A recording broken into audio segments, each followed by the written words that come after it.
संगमनेर नगर परिषदेचे मुख्याधिकारी पद म्हणजे आता संगीत खुर्चीची स्पर्धाच झाली आहे। गेल्या 10 दिवसात या खुर्चीने तब्बल 3 अधिकारी पाहिलेत। एवढी उलाढाल तर शेअर मार्केट मध्येही होत नाही। लातूर मध्ये आपल्या कामाने ठसा उमटवणारे आणि राष्ट्रपती पुरस्काराने सन्मानित रामदास कोकरे यांनी नुकतीच बदली घेतली। कारण काय, संगमनेरच्या लोकप्रतिनिधींची फ्लेक्सबाजी, बनावट गुन्ह्यांचा दबाव आणि कंत्राटदारांच्या टक्केवारीच्या गप्पा, एवढं सांस्कृतिक वातावरण कोण सहन करणार? राजकीय हस्तक्षेपामुळे काम करणं अशक्य झाल्यानं त्यांनी स्वतःची बदली मागितल्याचं बोललं जातं। त्यांच्या जागी शिर्डीचे सतीश दिघे आले।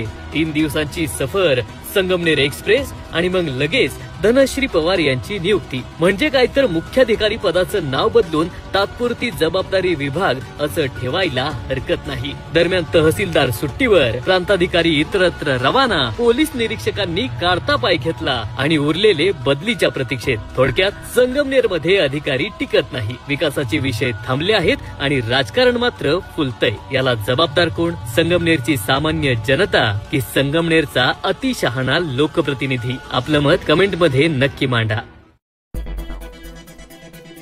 आता आपली बातमी किंवा जाहिरात आमच्या चॅनलवर देणे झाले सोपे।